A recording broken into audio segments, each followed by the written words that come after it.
Hello students, I am Professor Kunjin NM from Department of Electrical Engineering, JSPM, Bhurabai Samanta Polytechnic, Waguli. Today we are going to start our practical number 7 for subject Energy Conservation and Audit. So, title of the practical is to determine energy conservation in fan by using electronic regulator. So, this is our practical number 7 is to determine energy conservation in fan by using electronic regulator. So, relevant POs are engineering tools, the engineers and society, environment and sustainability, ethics, communication, and relevant PSOs are to maintain various type of rotating and static electrical equipments.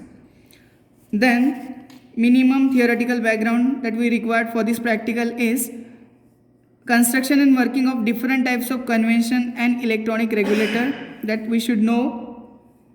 Then interpretation of their specification, technical features, then selection of regulator based on the rating and type of fan, then to connect the fan in electric circuit with the regulator, speed, and connect the proper meters to measure electrical power drawn. Then we'll see the circuit diagram for this practical.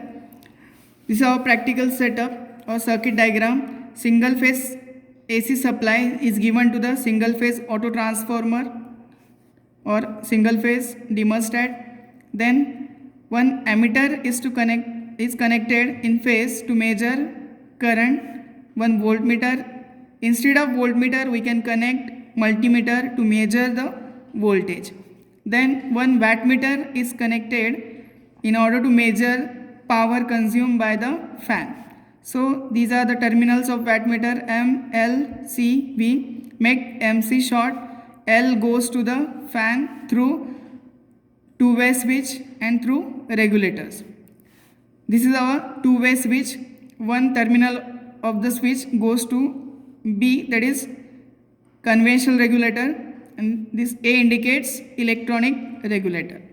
This is our two-way switch, and common terminal of this two regulators goes to fan. Then neutral for this arrangement is provided from this terminal or through this wire. So this is our actual circuit diagram. These are the resources that we required. Single phase auto transformer having 2 kVA. You can use 1 kVA or 2 kVA. Then AC ammeter, AC voltmeter to measure voltage across supply. Then we have to measure power. That's why we required wattmeter, that is we required LPF, low power factor wattmeter. Then conventional regulator, electronic regulator, and then tachometer in order to measure speed of fan. Then two-way switch.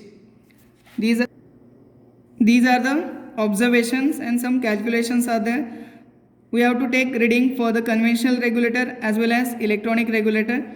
We have to use 3-step, 4-step or 5-step conventional or electronic regulator.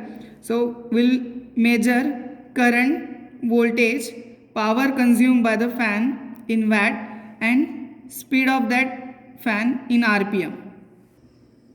आता आपण connections बघूया. Connection मध्ये हा single phase आपला auto transformer आहे. Single phase auto ट्रान्सफॉर्मरला या panel board मधून single phase supply घेतलेला आहे. देन हे सिंगल फेज ऑटो ट्रान्सफॉर्मरचे दोन टर्मिनल आहेत. फेज रेड वाला फेज आहे, ब्लॅक वाला न्यूट्रल आहे. ठीक आहे. सो या फेज आणि न्यूट्रलच्या अक्रॉस आपण एक मल्टीमीटर यूज केलेला आहे टू मेजर द व्होल्टेज.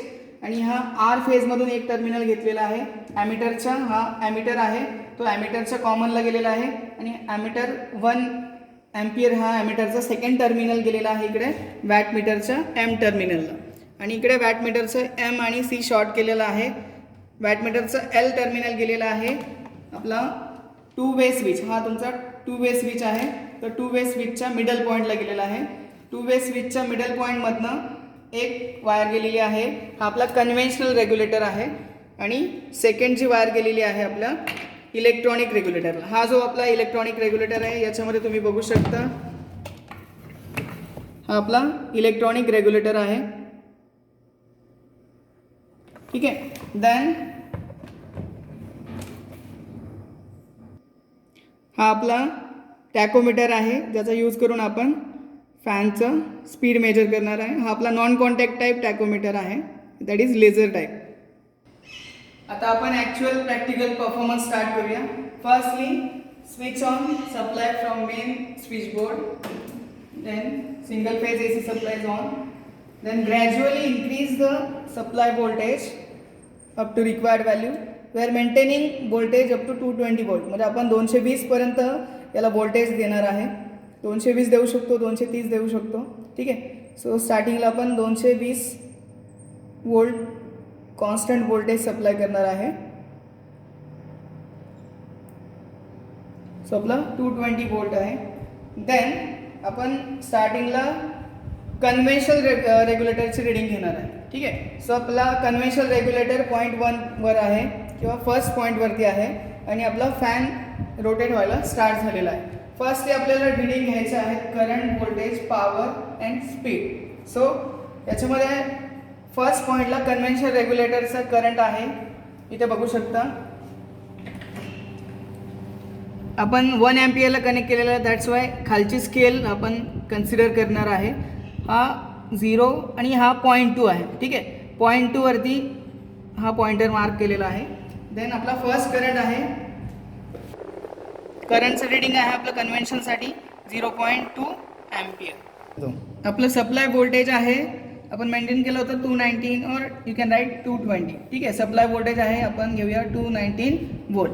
या कंडिशनमध्ये पॉवर कन्झम्पशन आहे आपलीकडे, इथे बघू शकता, ठीक आहे. एक लाईन आहे या 32 आणि 40च्या मध्ये एक लाईन आहे 0.8ची, ठीक आहे. सो इथे 5, 6, 7, 8, 6.4 म्हणजे 38.4 पॉवर आलेली आपली 38.4, ठीक आहे. देन आपण आता स्पीड मेजर करणार आहोत.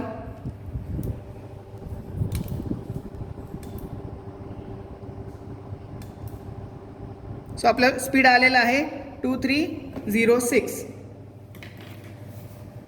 2306. देन आपण सेकंड रिडिंग घेणार आहोत. हा नॉब आपण 2 वरती सेट केलेला आहे. देन सेम आपला सप्लाय करंट किंवा load current you can say, current थोडा इन्क्रीज झालेला आहे, 2.2 झालेला आहे, सॉरी 0.22 झालेला आहे. तो आपला सेकंड रिडिंग आहे 0.22. सप्लाय व्होल्टेज सेम राहणार आहे आपलं, ते आपण मेंटेन केलं आहे 219 आणि पॉवर कन्झम्पशन थोडं इन्क्रीज झालेलं आहे, ठीक आहे. सो हा झालेला आपला 41.6. सो आपलं पॉवर कन्झम्पशन आहे 41.6 वॅट. फॅनचं स्पीड आपण मेजर करणार आहोत, तो आहे 2654, 2613, नियर अबाउट 2613. देन आता थर्ड रिडिंग घेणार आहोत. पुन्हा कन्व्हेन्शनल रेग्युलेटरचा नॉब आपण किंवा नॉब इन्क्रीज करतोय, ठीक आहे. देन नेक्स्ट करंट आपण घेणार आहोत 0.24, करंट इन्क्रीज झालेला आहे 0.24. देन सप्लाय व्होल्टेज सेम राहणार आहे, near about 219, 220, 219. Then power consumption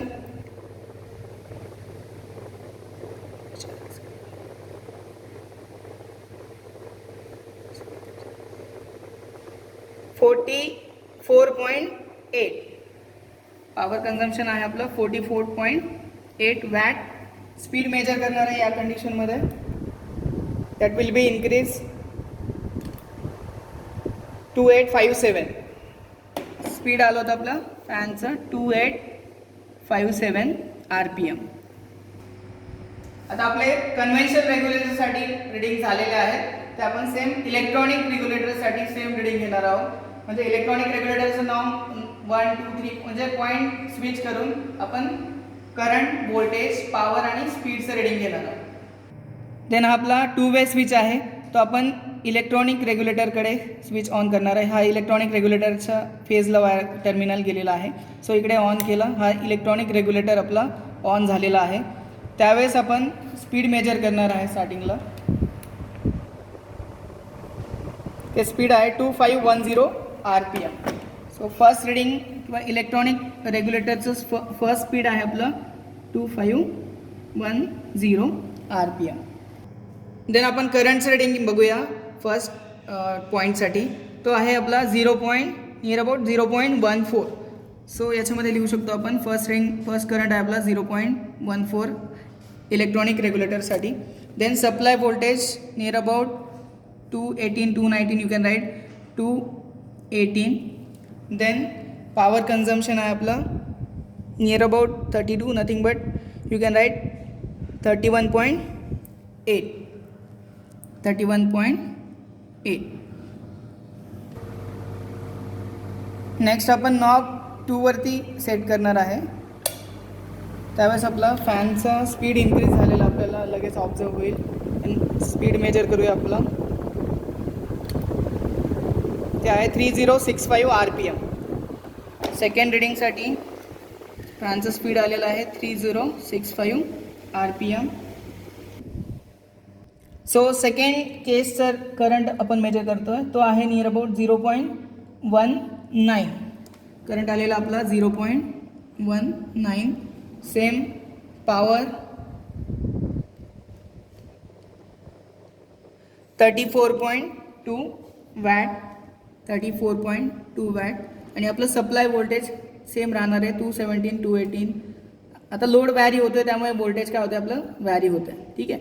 so आपण घेऊया 218 वोल्ट. नेक्स्ट आपण लास्ट रिडिंग घेणार आहे इलेक्ट्रॉनिक रेग्युलेटरचा. नॉब फिरवतो आहे मी थर्ड पोझिशनवरती. त्या कंडिशनला आपण स्पीड मेजर करणार आहोत. ते आलेलं आहे 3795 RPM. 3795 RPM. देन या कंडिशनचं करंट आहे 0.2 अँपियर. 0.2 अँपियर. वोल्टेज सेम राहणार आहे 218 volt. Power consume by the fan is about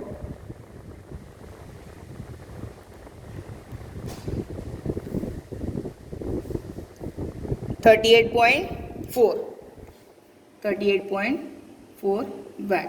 so आपण या अशा पद्धतीने याच्याबद्दल ऑब्झर्वेशनमध्ये समजू शकता आपल्याला.